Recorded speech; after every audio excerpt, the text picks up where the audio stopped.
Sometime towards the end of 2011, the 7 billionth living person will be born. The number of people on Earth took very roughly 250,000 years to reach 1 billion in 1800. More than a century passed before it reached 2 billion. The billion after that took less than a third of the time. The one after that took only half as long, and the following stages to 5 billion and 6 billion took 13 and 12 years. And the population seems to be rising as fast as ever.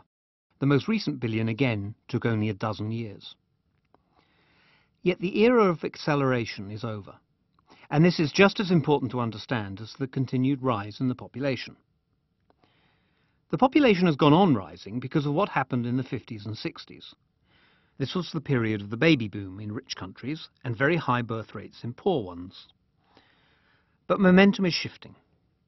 The additional numbers added each year to the total are now dropping. This is because the total fertility rate, that's the number of children a woman can expect to have during her lifetime, has been falling for a long time.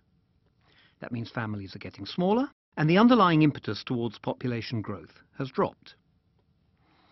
In some countries, the speed of change has been breathtaking.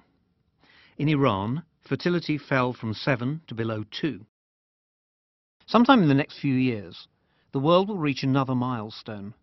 Half of mankind will be living in countries or regions where fertility is at or below 2.1. That is the replacement rate, at which a country is having only enough children to keep the population stable.